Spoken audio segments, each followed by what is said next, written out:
Hey class, Mr. Costa here. Welcome to Chapter 3, Section 1, entitled Colonial Diversity.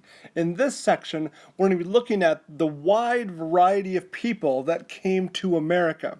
Nearly all these people came from Europe.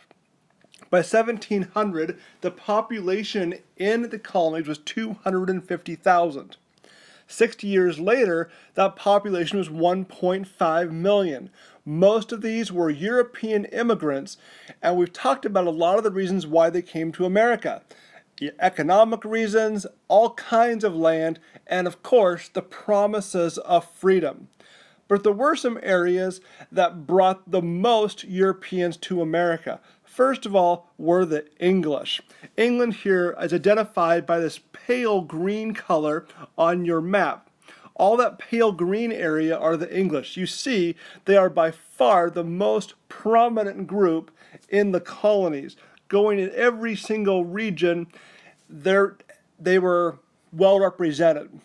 And of course, it's their customs, their language, their style of government that really had the greatest lasting impact on the colonies. A lot of these are Puritans, a lot of them settled in the New England area. Another significant group were the Germans. Germans are represented here by the orange color. A lot of them right in this area here. Encouraged to settle in Pennsylvania by William Penn. Folks looking for religious freedom. A lot of Lutherans came to America for that reason. Another major group were the Scotch Irish. This lime green color. If you notice, there's a lot of them in the southern areas. They mainly came in the 18th century. Then we had some other miscellaneous groups. We had a lot of Dutch people coming to New York, a lot of Swedes coming to Delaware, and a wide variety of them coming to different parts of the colonies. If you look at this map here of the world, you can kind of see some of those areas where they were coming from.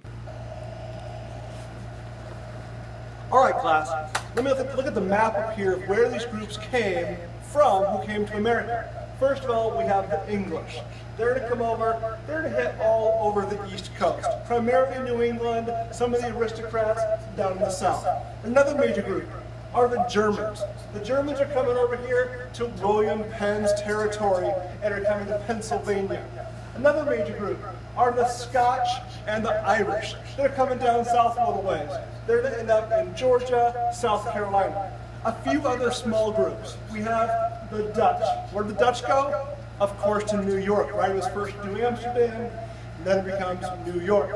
Another group were the Swedes. The Swedes are going to Delaware. If you recall, it was New Sweden that became Delaware. And a real big group, unfortunately, were Africans, the slaves. They're starting here along the West Coast, and they're coming over here and then up into the Americas. The first black slaves will come to America, 1619, into Jamestown. See ya.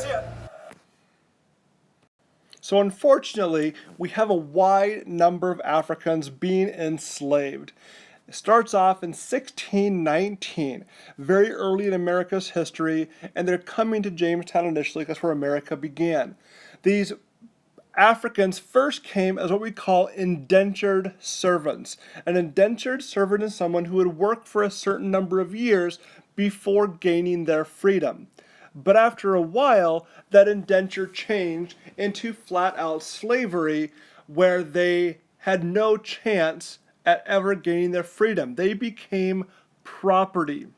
A slave actually cost about 5 times as much as a, say, European indentured servant, but it was worth it because they were your property for life, and their children became your possession as well. About 10 million blacks from Africa are going to come to the New World, and about 500,000 of them are coming to the Americas. You can see from this map here the number of different places that they are going to besides America. A lot of them staying right here in this region, some being sent to different parts of South America. But of course, here's the United States getting 500,000 ourselves that will be used. By 1730, 30% of the population of Pennsylvania, for example, was black, and by 1760, 60% of South Carolina's population was black, and most of these were slaves. And the blacks were needed because of the agricultural economy in the South. They relied heavily on those cash crops, right? Tobacco, cotton, indigo, and rice, and they used them to work the fields. Plantation owners who owned large farms could farm thousands of acres, not by themselves, but with the Africans working for them, and that allowed them to make a lot more money. There were a lot of freedoms that were denied the blacks who came to America. Things like land ownership, occupation, religious choice, education, voting, holding office were some of the many rights denied the black community. Most of these slaves, while they were working 6 days a week and about 15 to 16 hours a day in the summer, 14 hours a day the rest of the year. It was a brutal life for these Africans who were brought to America and in bondage, owned by Americans. One of the great atrocities in American history is our reliance and use of slaves. And then one last region I want to point out are the Appalachian Mountains.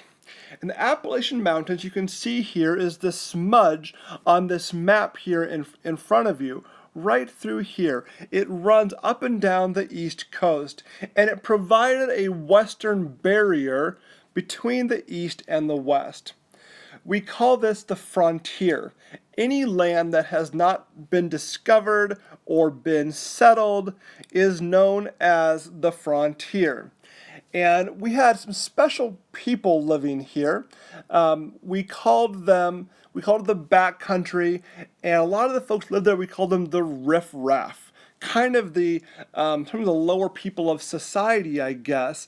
Some of them were debtors, some of them were escaped convicts, some of them were wife deserters, and they went out to the frontier where they could kind of escape the rest of society and some of the judgment placed on them by the rest of society.